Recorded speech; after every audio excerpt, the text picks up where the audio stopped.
Assalamualaikum warahmatullahi wabarakatuh. Selamat pagi, salam sejahtera bagi kita semua. Baik, untuk pertemuan kita kali ini, kita akan membahas mengenai asuhan keperawatan gangguan pada sistem persyarafan, di mana pada pertemuan sebelumnya kita telah membahas mengenai asuhan keperawatan gangguan dengan sistem persepsi sensori.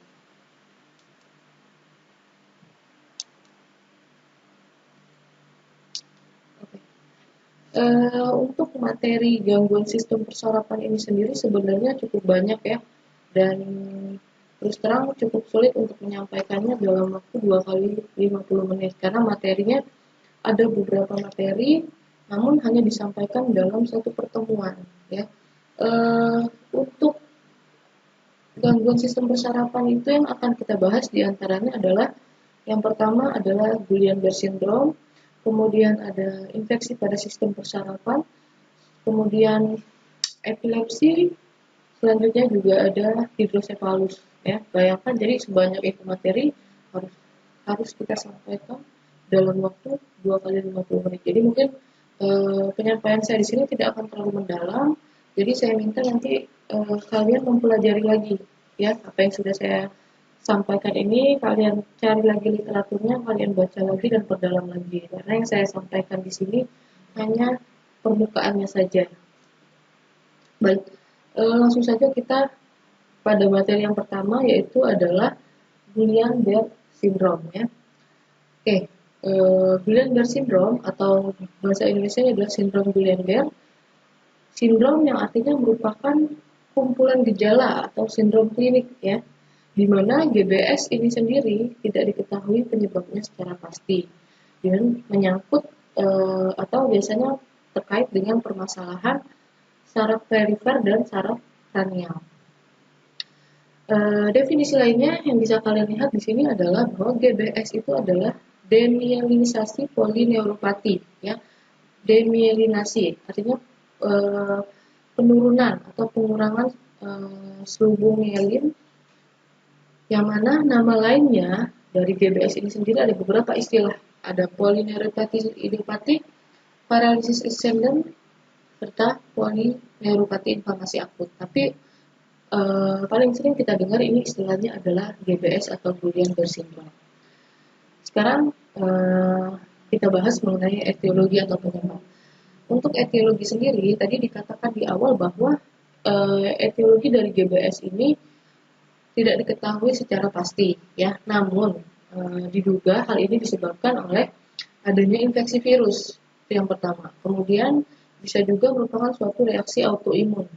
Selanjutnya adalah dapat disebabkan dari dampak dari adanya pembedahan.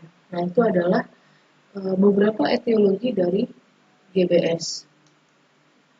Nah, ini tadi ya. Tadi kan kalau bicara tentang GBS, bisa kalian lihat di gambar bahwa itu adalah kita lihat yang di atas itu adalah gambaran dari nervus atau serabut yang normal ya.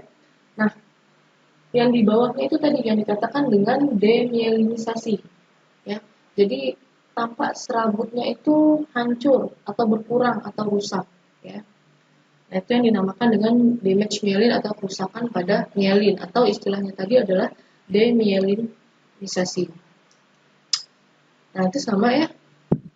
Bisa kalian lihat di 3 gambar tadi, di 3 gambar ini.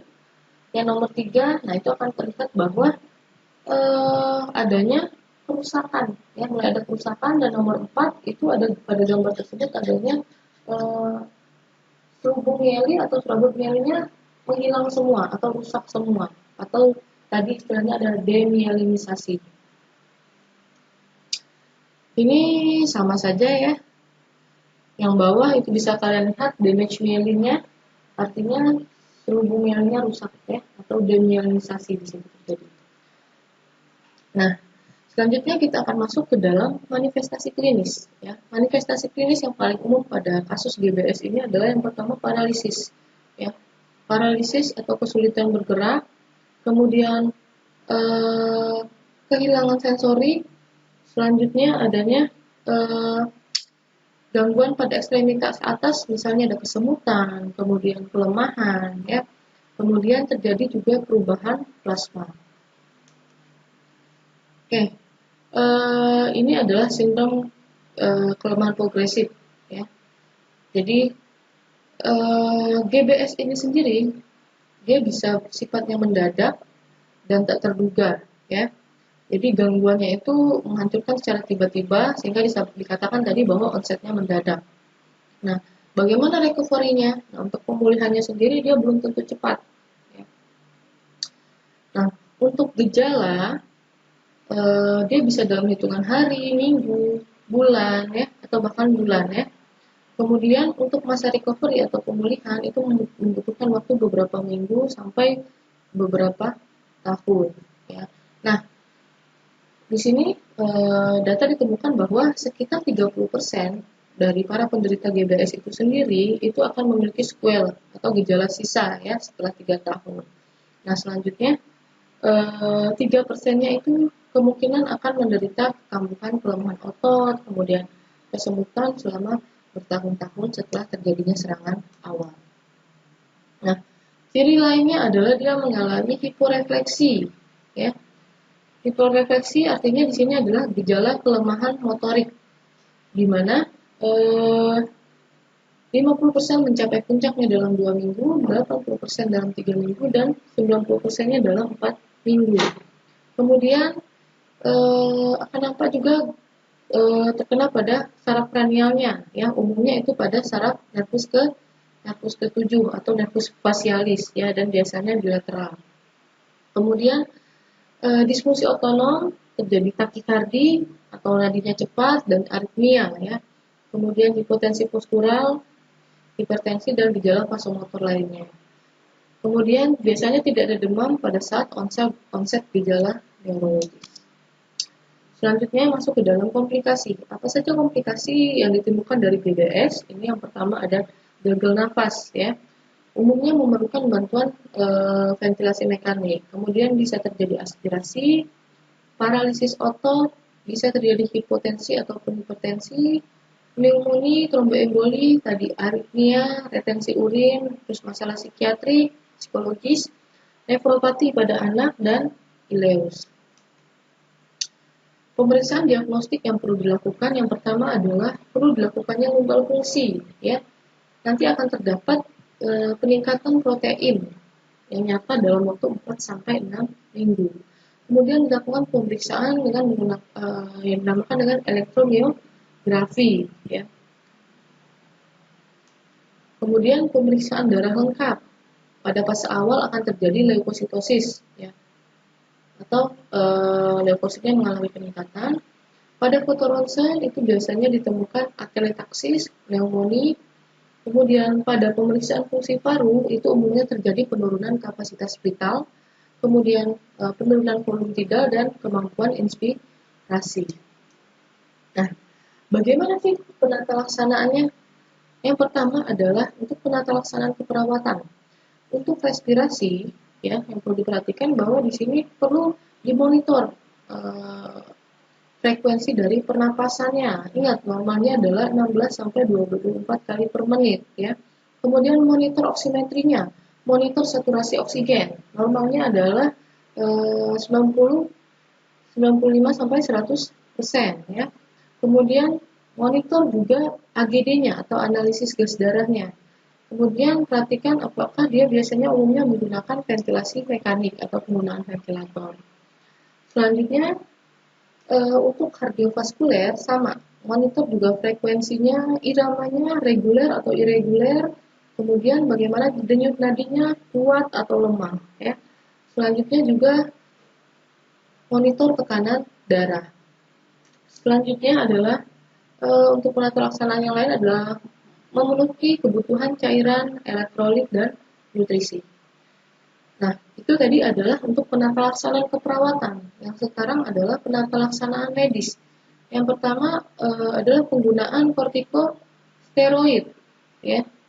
Namun ternyata beberapa studi atau banyak studi mengatakan bahwa penggunaan kortikosteroid ini ternyata tidak memiliki manfaat yang berarti untuk terapi GBS, ya. Penata laksanaan yang lain adalah dengan plasmaferesis. Ya, plasmaferesis ini adalah pertukaran plasma yang tujuannya adalah untuk mengeluarkan antibodi, autoantibodi. Ya. Bagaimana caranya? Yaitu dengan mengganti 200 sampai 250 cc, ya. 200 sampai 250 cc plasma per kilogram berat badan dalam 7 sampai 14 hari.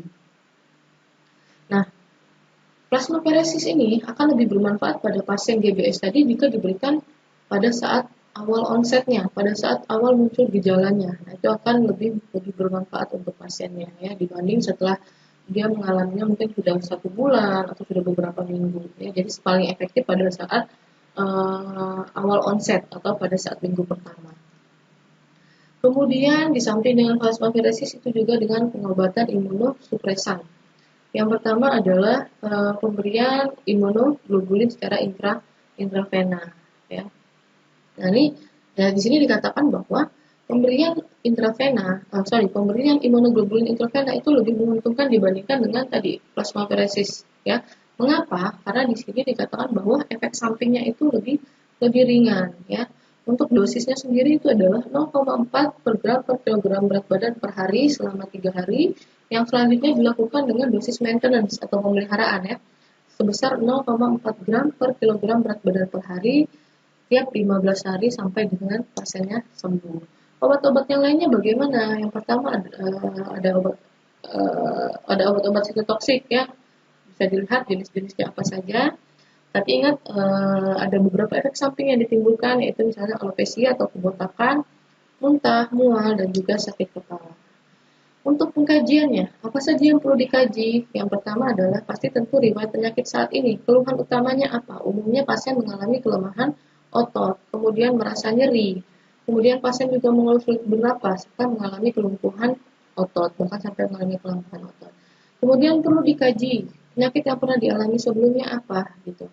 Apakah sebelumnya pasien pernah mengalami penyakit yang terkait dengan gangguan pernapasan, gangguan cerna, atau mungkin penyakit lain seperti HIV maupun hepatitis.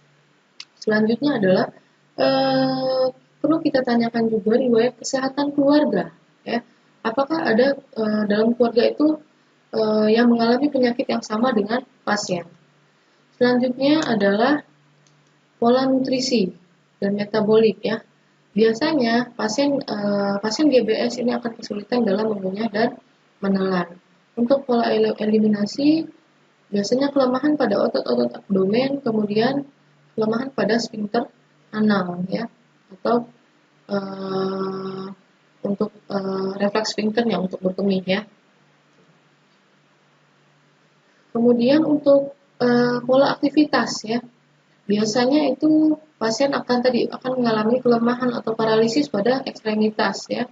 Dia kelemahan otot, kemudian cara berjalannya terganggu ya, oleng, tidak mantap, kemudian pernapasannya menggunakan pernapasan perut, tanpa menggunakan otot-otot bantu pernapasan, pasien tanpa cyanosis dan pucat, pasien bisa takikardi, bradikardi dan aritmia. Selanjutnya adalah pola persepsi kognitif. Gejalanya umumnya adalah kebas, kesemutan, kemudian kehilangan sensasi ya. Kemudian ya untuk tandanya ada hilangnya menurun refleks tendon. Untuk pola yang lain ada pola peran, pola mekanisme coping. Untuk diagnosa keperawatan yang bisa ditegakkan itu yang pertama adalah ketidakefektifan jalan napas berhubungan dengan paralisis pernapasan. Selanjutnya adalah ketidakefektifan pola napas berhubungan dengan paralisis otot. Selanjutnya adalah ketidakseimbangan nutrisi kurang dari kebutuhan tubuh berhubungan dengan paralisis orofaringeal. Selanjutnya adalah nyeri berhubungan dengan kerusakan neuromuskuler dan yang terakhir adalah gangguan mobilitas fisik berhubungan dengan paralisis. Nah ini adalah diagnosa keperawatan yang mungkin muncul pada kasus-kasus GBS. Baik, nah itu tadi materi mengenai Guillain-Barré syndrome ya. Selanjutnya kita akan masuk ke dalam materi yang kedua mengenai asuhan keperawatan pada pasien dengan infeksi sistem saraf pusat. Untuk infeksi sistem saraf pusat itu dia terbagi lagi ya. Ada apabila terkena di bagian parenkim otak itu dinamakan dengan encephalitis. Jika terkena pada bagian selaput otak itu dinamakan dengan meningitis. Pada medula spinalis itu ada mielitis, kemudian radix yang dinamakan dengan radikulitis dan abses otak. Nah, itu adalah infeksi yang umum yang menyerang sistem saraf pusat. Nah, bisa kalian lihat di gambar ya, bagaimana sih patofisiologi dari infeksi sistem saraf pusat ya. Yang pertama umumnya itu disebabkan oleh bakteri, virus ataupun jamur. Nah, hal itu kemudian mengenai atau masuk ke sistem saraf pusat ya. Di sini ada praarachnoid, subarachnoid, ventricle, parenchyma, cerebral. Selanjutnya akan terjadi karena ada infeksi tadi itu akan menyebabkan timbul respon inflamasi. Dampaknya apa? Dari respon inflamasi itu akan muncul akumulasi eksudat ya. Kemudian bisa terjadi hidrosefalus dikarenakan adanya obstruksi. Kemudian karena respon inflamasi itu sendiri bisa menyebar ke seluruh kranial dan medula spinalis. Akibatnya apa? Terjadi inflamasi dan udem. Jika terjadi inflamasi dan udem, itu bisa menyebabkan terjadinya PTIK atau peningkatan tekanan intrakranial. Nah, bagaimana jalan masuk organisme tadi? Tadi bisa melalui aliran darah, ya. Karena ada infeksi di pusat utama, infeksi telinga, mastoiditis, sinusitis, dan selulitis. Bisa juga karena pasca traumatik, ya, misalnya fraktur, akibatnya terjadi kontaminasi, atau bisa disebabkan dengan neurosurgery yang buruk. Kemudian bisa disebabkan oleh CSF ini adalah cerebrospinal fluid atau cairan cerebrospinal ya atau RCS. Ini bisa disebabkan oleh lumbal fungsi. Jadi pada saat dilakukan lumbal fungsi itu tekniknya tidak steril. Itu sehingga bisa terjadi organisme masuk ya. Kemudian kalau dari mulut dan nasofaring itu biasanya disebabkan oleh sekret. Ya, itu adalah jalan masuk organisme yang bisa menyebabkan terjadinya infeksi sistem saraf pusat. Oke, kita akan bahas yang pertama adalah meningitis. Tadi kita ingat meningitis itu artinya adalah peradangan pada selaput otak, ya. Jadi biasanya inflamasi ini terjadi pada rongga pia mater, arachnoid dan subarachnoid, ya. Menyebar secara cepat ke sistem saraf pusat. Ya, kenapa? Karena sirkulasi cairan cerebrospinal itu berada di sepanjang area otak dan korda spinalis. Dampaknya apa jika tidak ditangani secara cepat? Ya, itu akan berakibat fatal ya, atau bisa berakibat kematian bahkan dalam hitungan hari. Penyebabnya apa? Umumnya adalah bakteri. Bakterinya apa? Ada Neisseria meningitis, meningococcus, Streptococcus pneumoniae, Haemophilus influenza, dan Escherichia coli. Jadi penyebab paling umum dari meningitis itu adalah bakteri. Ya. Selain bakteri, itu juga ada virus.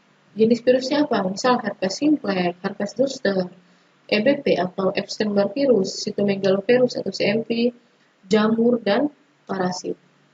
Nah, untuk patofisiologinya, ya, bagaimana? Sebenarnya tadi sudah kita bahas ya di awal ya. Dia terbagi menjadi dua, ada jalur langsung dan ada jalur sekunder. Untuk jalur yang langsung itu bisa dikarenakan yang pertama ada trauma kranial atau ada prosedur invasif, ya. Contohnya adalah pembedahan tekanan intrakranial monitoring ya atau intrakranial pressure monitoring, ya, atau bisa disebabkan otitis media atau sinusitis. Akibatnya apa? Melewati blood-brain barrier atau sawar darah otak. Ya, itu yang jalur langsung. Ya. Kalau jalur sekunder itu biasanya disebabkan oleh infeksinya di bagian tubuh yang lain. Gitu. Misalnya tadi dia adanya fraktur ya. Akibatnya apa? Bisa terjadi sepsis secara sistemik di aliran darah. Ya. Artinya sama dia masuk menembus sawar darah otak. Gitu. Ya. Nah, ini tadi adanya reaksi peradangan tadi pada pia mater dan arachnoid akan menyebabkan permeabilitas pembuluh darah meningkat. Kemudian sel darah putih bermigrasi ke rongga subarachnoid. Dampaknya apa kalau permeabilitas pembuluh darah meningkat? Akan terjadi udem. Kemudian kalau sel darah putih migrasi ke rongga subarachnoid akan terjadi eksudat purulen. Ya. Akibatnya apa? Aliran cairan cerebrospinal itu akan terganggu sehingga adanya udem, kemudian aliran CSF terganggu itu menyebabkan terjadi peningkatan tekanan intrakranial. Nah, kalau terkena peningkatan PTIK atau peningkatan tekanan intrakranial, itu ada beberapa manifestasi klinisnya. Yang pertama adalah penurunan tingkat kesadaran, kemudian kejang, sakit kepala, kemudian perubahan tanda-tanda vital, perubahan pola pernapasan, papil udem, kemudian muntah proyektil. Nah, itu adalah ciri khas dari PTIK atau peningkatan tekanan intrakranial. Nah, manifestasi klinis yang lain dari meningitis adalah adanya tanda iritasi meningeal. Yang pertama adalah tanda yang umum adalah kaku kuduk. Kemudian tanda Brudzinski positif. Tanda Brudzinski positif itu gimana maksudnya? Jadi ketika kepala kita difleksikan, kepala pasien difleksikan, itu secara otomatis kakinya juga ikut menekuk, ya. Nanti kalian cari sendiri apa sih yang dimaksud dengan tanda Brudzinski positif, ya. Kemudian Kerniksen positif atau tanda Kernik positif. Bagaimana tanda Kernik positif? Nah, itu sama, jadi lutut difleksikan, itu kemudian pasien umumnya biasanya mengalami nyeri, ya. Tidak. Nanti dilihat juga bagaimana contoh dari atau cara melakukan pemeriksaan Kerniksen. Pemeriksaan Kerniksen dikatakan positif itu yang seperti apa? Silakan nanti dipelajari lagi, ya. Selanjutnya adalah fotofobia atau takut terhadap cahaya, diplopia. Diplopia ini pandangan ganda, ya. Kemudian pasien umumnya demam, menggigil, dan adanya petike. Adanya petike ini umumnya biasanya terserang meningokal meningitis. Untuk komplikasi, beberapa komplikasi yang dapat timbul akibat adanya meningitis itu adalah artritis, kemudian kerusakan pada saraf kranial, ya. Umumnya nervus 8 yang terpengaruh, ya. Nervus 8 masih ingat ya, itu adalah vestibulocochlearis, ya. Kemudian bisa terjadi hidrosefalus dan terjadi tromboflebitis. Ini adalah komplikasi yang disebabkan dari meningitis. Untuk pengobatannya umumnya diberikan antibiotik spektrum luas secara IPFD atau pemberian melalui IPFD, melalui pemberian infus, gitu, ya. Misalnya contohnya adalah cephalosporin. Kemudian bisa juga diberikan steroid yang tujuannya adalah untuk mengurangi peradangan.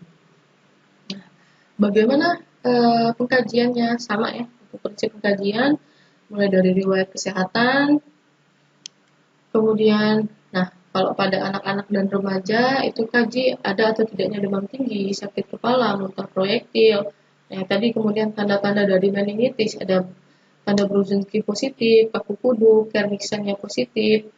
Kalau pada bayi dan anak-anak itu umumnya biasanya kita perlu kaji ada tidak demam, kemudian apakah pasien malas makan, muntah, kemudian mudah terstimulasi, pasien kejang, kemudian ubun-ubun yang menonjol, kaku kuduk, dan Kerniksen positif dan Brudzinski-nya positif. Selanjutnya adalah diagnosa keperawatan yang mungkin muncul dari kasus meningitis. Yang pertama ada gangguan perfusi jaringan, ya. Gangguan perfusi jaringan otak berhubungan dengan peningkatan tekanan intrakranial, nyeri berhubungan dengan proses infeksi, hipertermi, dan gangguan mobilitas fisik. Oke, nah itu tadi mengenai meningitis, ya. Selanjutnya adalah mengenai aspek akses otak. Oke, baik. Jadi akses otak ini umumnya adalah disebabkan dari unsur-unsur infeksius dalam jaringan otak, ya. Umumnya disebabkan oleh invasi dari kuman, ya. Umumnya ada 3. Yang pertama melalui invasi otak secara langsung, misalnya trauma, ya, trauma intrakranial ataupun disebabkan pembedahan. Penyebaran infeksi dari daerah lain, misalnya sepsis gigi, kemudian otitis media akut, infeksi paranasal, ya, infeksi di hidung. Kemudian penyebaran infeksi dari organ lain, misalnya dari paru karena adanya akses paru, kemudian di jantung adanya endokarditis inefektif. Manifestasi klinisnya umumnya ada perubahan pada intrakranial, ya, udem, kemudian pergeseran otak, infeksi atau lokasi abses. Terus pasti sakit kepala, muntah, pelemahan ekstremitas, gangguan penglihatan, kejang, sampai dengan penurunan kesadaran. Bagaimana pemeriksaan diagnostiknya? Yaitu dengan CT scan, ya, CT scan kepala. Untuk penata laksanaan medis itu perlu diberikan antimikroba dosis besar, kortikosteroid untuk mengatasi peradangannya, dan obat-obat antikonvulsan ini tujuannya untuk apa? Untuk kejang ya, mengatasi kejangnya. Untuk pengkajian ya, pengkajian ingat pasti yang pertama kita kaji keluhan utamanya apa. Umumnya ya pasien pasti masalahnya di sini adalah gangguan atau gejala neurologis. Misalnya apa? Nyeri kepala, kelemahan ekstremitas, kemudian pasien kejang. Kemudian perlu dikaji riwayat penyakit sekarang. Riwayat penyakit dahulu, apakah dulu sebelumnya pernah trauma intrakranial, atau tadi ada otitis media akut, atau tadi ada abses paru sebelumnya. Ya. Kemudian riwayat psikososial spiritual, pemeriksaan fisik umumnya didapatkan peningkatan suhu tubuh, suhu dari rentang 38 sampai 41 derajat Celcius, peningkatan frekuensi napas, kemudian tekanan darah normal, tapi bisa juga ada peningkatan jika dia ada peningkatan tekanan intrakranial. Kemudian pengkajian selanjutnya kita menggunakan 6B. Yang pertama B1 breathing, kaji kemampuan batuk klien, ada tidak sesak napas, ada tidak penggunaan otot-otot bantu pernapasan, napas cuping hidung atau tidak, kemudian ada suara napas tambahan atau tidak. Selanjutnya B2 yang blood, umumnya tidak ada peningkatan, umumnya normal, tetapi jika ada PTIK atau peningkatan tekanan intrakranial, biasanya tekanan darah pasien meningkat. Selanjutnya adalah B3 atau brain, umumnya pasien mengalami penurunan tingkat kesadaran ya, bisa letargi, stupor, sopor, dan semikoma ya. Untuk fungsi cerebral, lihat gaya bicaranya, ekspresi wajah, dan aktivitas motoriknya, observasi keseluruhan penampilan pasien. Selanjutnya kaji saraf kranial pasien ya, 12 saraf kranial itu perlu kita kaji. Pada nervus kedua biasanya ditemukan papil uden ya. Nervus 3 itu biasanya ada penurunan kesadaran reaksi pupil ya. Nervus 2 ingat apa? Nervus kedua adalah optikus, nervus ketiga adalah oculomotorius ya. Untuk pengkajian sistem motorik, umumnya kekuatan otot pasien menurun, kemudian ya refleksnya normal, biasanya juga ada gerakan involuntir atau gerakan tidak sadar atau gerakan kejang ya jika suhunya terlalu tinggi, kemudian sistem sensoriknya normal. Diagnosa keperawatan yang mungkin muncul ada perubahan perfusi jaringan berhubungan dengan proses inflamasi, ketidakefektifan jalan napas berhubungan dengan ketidakadekuatan batuk efektif, ketidakefektifan batuk efektif ya, kemudian hipertermi berhubungan dengan inflamasi, nyeri berhubungan dengan invasi dari kuman. Oke, selanjutnya adalah ensefalitis ya. Tadi meningitis, abses otak, dan yang sekarang adalah ensefalitis ya, peradangan otak ya, ensefalon. Umumnya sama dia disebabkan oleh virus, bakteri, fungi, dan parasit. Ya, infeksi pada parenkim otak dan meningen tadi umumnya disebabkan oleh beberapa jenis virus ya. Untuk penyebab bakteri, penyebab lainnya ada bakteri, kemudian ada virus. Virus ini ada virus RNA dan virus DNA ya. Yang RNA ini ada rabies, rubella, dan parotis. Sedangkan yang DNA ini ada herpes, AIDS, dan varicella. Kemudian bisa juga disebabkan oleh parasit, misalnya malaria, cacing, toxoplasmosis, dan amoeba ya, atau amoebiasis. Jamur ada Candida albicans dan Cryptococcus serta Aspergillus fumigatus. Untuk manifestasi klinisnya, itu ada demam, kemudian penurunan kesadaran, nyeri kepala hebat, muntah, dan bisa terjadi kejang vokal ataupun kejang umum. Nah, itu tadi mengenai ensefalitis. Sekarang kita masuk ke dalam aspek epilepsi. Untuk aspek epilepsi, kita lihat dulu yang pertama adalah definisinya dulu ya. Untuk definisinya, epilepsi itu merupakan penyakit serebral kronik dengan karakteristik dari kejang yang berulang akibat lepasnya muatan listrik otak yang berlebihan dan bersifatnya reversibel. Jadi ingat ya, epilepsi ini karakteristiknya adalah kejang yang berulang akibat lepasnya dari muatan listrik otak yang berlebihan dan sifatnya reversibel. irreversibel. Nah, itu adalah definisi dari epilepsi. Nah, ini definisi yang lain dari epilepsi, silahkan dipahami. Kemudian etiologinya, ya, bisa kalian lihat di depan etiologi dari epilepsi. Itu yang pertama adalah untuk etiologi secara umum sebenarnya tidak diketahui, ya, belum secara pasti diketahui, tetapi umumnya terjadi pada kondisi misalnya trauma lahir, asphyxia neonatal, kemudian cedera kepala, keracunan karbon monoksida, intoksikasi obat alkohol, demam, kemudian tumor otak dan kelainan pembuluh darah. Nah, ini patofisiologinya itu disebabkan adanya perubahan konsentrasi ion di ruang ekstraseluler. Akibatnya terjadi ketidakseimbangan, ya, dari neuron-neuron tadi, difusi dari ion kalium dan natrium. Akibatnya terjadi lepasnya muatan listrik besar dan meluas ke seluruh sel maupun membran sel. Nah, inilah yang menyebabkan terjadinya kejang. Manifestasi klinisnya, ya pasti kalau epilepsi adalah kejang, ya. Kemudian gangguan kesadaran, gangguan penginderaan. Kemudian akan terjadi kelainan gambaran pada EEG, ya, elektroencephalografi.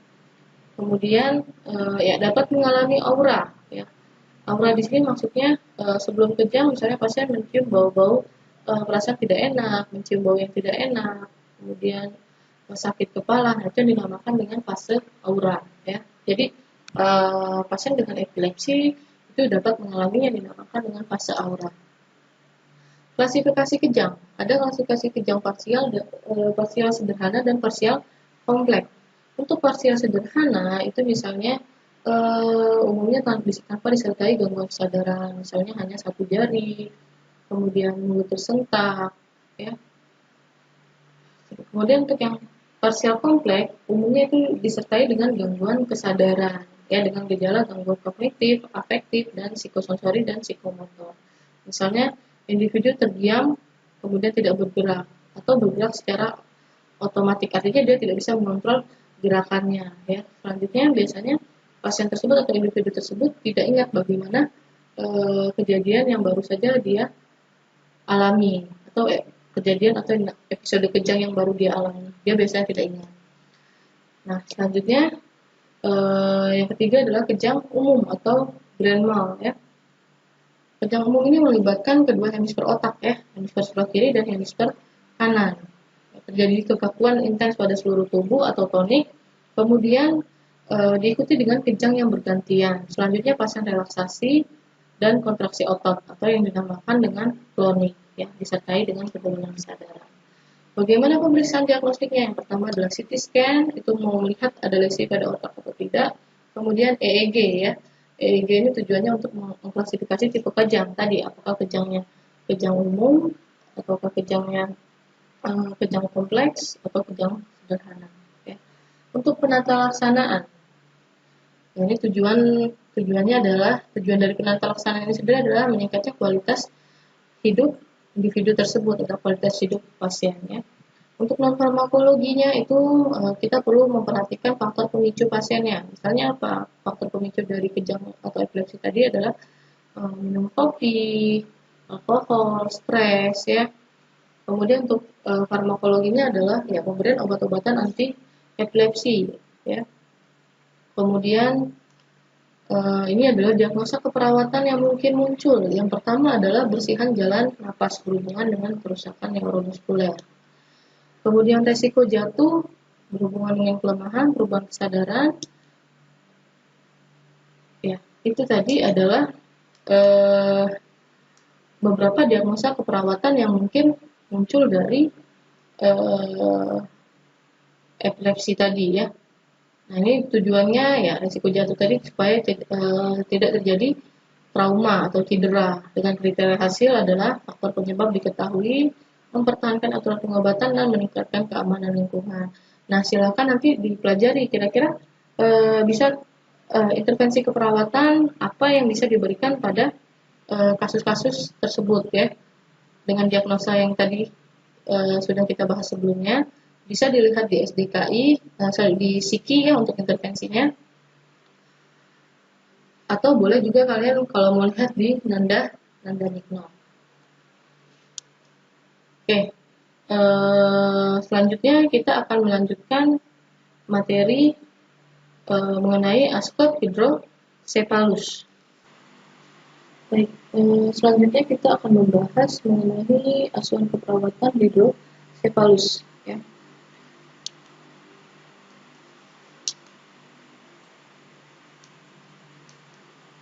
Oke, hidrosefalus ya. Kalau kita tilik dari definisinya, hidro artinya air, cephalus itu artinya kepala, ya, cepal. Nah, jadi kalau kita artikan, jadi artikan bahwa hidrosefalis itu merupakan penyakit yang terjadi akibat gangguan aliran cairan di dalam otak, ya. Atau cairannya di sini adalah CSS, cairan cerebrospinal, ya.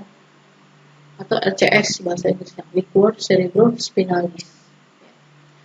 Dampaknya apa? Ya bayangkan misalnya terjadi gangguan cairan, akibatnya cairan tersebut akan yang terus-menerus diproduksi akan menekan jaringan di sekitarnya, menekan jaringan otak di sekitarnya, ya. Nah, ini definisi lainnya, ya. Hidrosefalus adalah ya, kelainan patologis otak yang disebabkan, ingat prinsipnya adalah akibat bertambahnya cairan cerebrospinal, ya, dengan atau pernah dengan peningkatan tekanan intrakranial, sehingga biasanya umumnya didapatkan terdapat pelebaran ventrikel otak. Jadi umumnya hidrosefalus ini sifatnya adalah sekunder, ya, akibat dari penyakit atau kerusakan pada otak. Itu adalah hidrosefalus. Nah, untuk etiologinya, yang pertama adalah kongenital atau kelainan bawaan. Yang pertama itu disebabkan adanya stenosis aqueductus silvi atau penyempitan saluran penyempitan saluran aqueductus, ya. Penyempitan saluran aqueductus silvi ini. Nah, jadi umumnya aqueductus yang mengalami stenosis itu artinya dia mengalami penyempitan, ya, saluran tadi itu mengalami penyempitan. Biasanya terlihat sejak lahir dan sifatnya progresif, ya, berlangsung cepat pada awal-awal pertama kelahiran. Selanjutnya spina bifida, ya. Ini disebabkan tertariknya medula spinalis dengan medula oblongata dan cerebellum yang letaknya lebih rendah, serta menutupi foramen magnum sehingga terjadi penyumbatan sebagian. Yang terakhir adalah sindrom Dandy-Walker. Kemudian ya ada juga yang dinamakan dengan penyebabnya adalah kista arachnoid. Nah, itu kalau yang kelainan kongenital. Yang kedua adalah infeksi. Ya, infeksi ini ya akibat infeksi dari timbulnya perlekatan meningen, kemudian adanya neoplasma, kemudian adanya perdarahan. Untuk manifestasi klinis, ya, manifestasi klinis yang biasa terjadi pada masa neonatus atau pada masa bayi, biasanya umumnya bayi tidak bisa melihat ke atas, ya. Kemudian strabismus atau matanya guling, nystagmus, bola matanya tidak teratur, kemudian ada pergerakan bola matanya tidak beraturan, ada atrofi optik, ya. Kemudian bayi kesulitan untuk mengangkat dan menahan kepalanya ke atas, ya. Kemudian kepala bayi menjadi besar, ya, dan akan terlihat pada umur 3 tahun. Selanjutnya, manifestasi klinis yang lain adalah keterlambatan penutupan fontanel anterior atau ubun-ubun anterior, ya. Kemudian ada tanda-tanda peningkatan tekanan intrakranial, muntah, gelisah, menangis. Kemudian peningkatan sistol pada tekanan darah. Kemudian ada peningkatan tonus otot ekstremitas, ya. Dahi menonjol. Kemudian alis mata dan bulu mata ke atas. Kalau hidrosefalus yang terjadi pada kanak-kanak itu fontanel anteriornya tegang, kemudian supura kranium tampak atau terambang lebar, kulit kepala licin, dan fenomena matahari tenggelam. Kemudian tanda-tanda PTIK, jadi kepala, muntah, letargi, hilang kesadaran, lelah, apatis. Kemudian pada anak usia 10 tahun itu akan terlihat ketegangan dari sutura kranial, penglihatannya ganda, strabismus, dan perubahan pupil. Untuk pemeriksaan diagnostik yang bisa ditegakkan ada ronsen, CT scan, foto kepala, transimulasi, kemudian ventrikulografi, USG, CT scan kepala, dan MRI. Untuk penata laksanaan, itu tergantung dari kelainan bawaan, kemudian umur kehamilan, jadi infeksi otak, usia saat datang berobat, kekebalan sisa otak, kemudian kelainan kromosom, dan ya harapan dari orang tua. Kemudian penata laksanaannya pada prinsipnya itu adalah untuk mengurangi produksi dari cairan cerebrospinal ya, dengan cara merusak plexus choroidalis dengan tindakan reseksi atau pembedahan ya, atau dengan obat-obatan misalnya azithromycin ya, di mana pemberian obat azithromycin ini bertujuan untuk menghambat pembentukan cairan cerebrospinal. Nah, untuk pengeluaran cairan cerebrospinal ya, ini ada beberapa cara ya. Ada yang dengan ventriculoperitoneal, lomboperitoneal, ventriculopleural, ventriculosterotomy, dan ke dalam anteriomastoid. Jadi cairan cerebrospinalnya dialirkan ke bagian atau organ tubuh yang lain ya. Atau bisa juga dengan mengalirkan cairan cerebrospinal ke dalam vena jugularis ya. Untuk pembedahannya,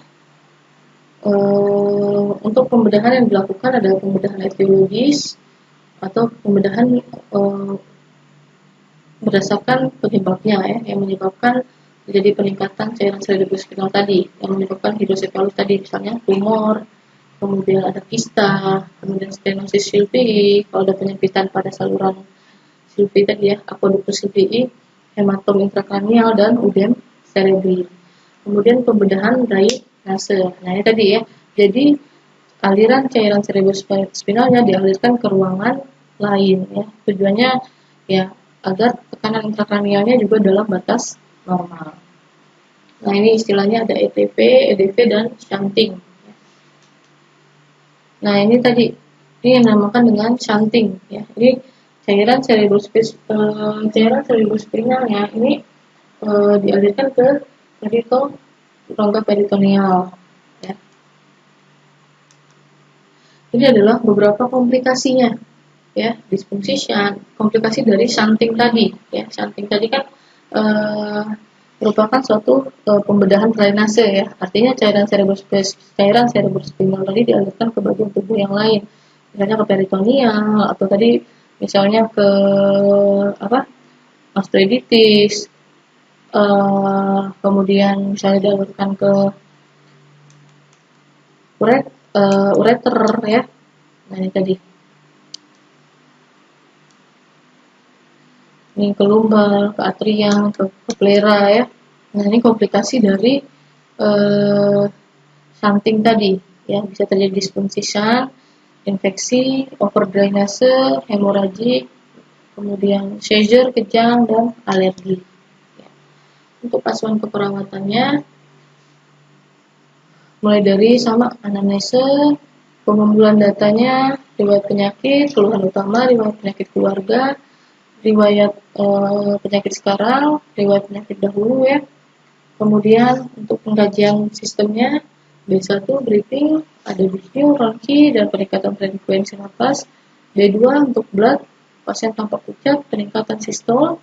B3 untuk brain, biasanya sakit kepala, kepala membesar, gangguan kesadaran. Kalau pada bayi tadi ubun-ubunnya menonjol, kemudian dahi menonjol yang mengkilat, strabismus, ya, nystagmus, kemudian tidak bisa melihat ke atas atau sunset eyes, dan kejang.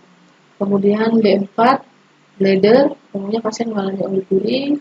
B5 bowel, mual, muntah, malas makan. B6 bone, pasien mengalami kelemahan, lelah, dan peningkatan tonus otot.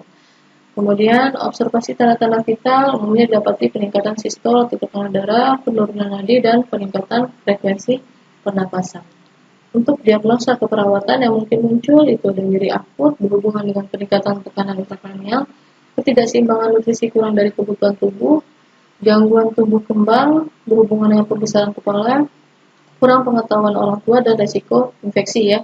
Ini adalah resiko infeksi ya, berhubungan dengan pemasangan drainase. Oke, itu saja dari saya ya. Jadi eh, saya sampaikan hanya bagian permukaannya saja ya. Jadi silakan nanti kalian pelajari lagi mengenai asuhan keperawatan pada gangguan sistem persarapan, karena banyak sekali pada dasarnya yang sebenarnya materi dari gangguan sistem persarapan. Cuma karena keterbatasan waktu, saya sampaikan saja beberapa poin-poin penting terkait dengan gangguan sistem persarapan. Baik, saya akhiri pertemuan hari ini. Wassalamualaikum warahmatullahi wabarakatuh.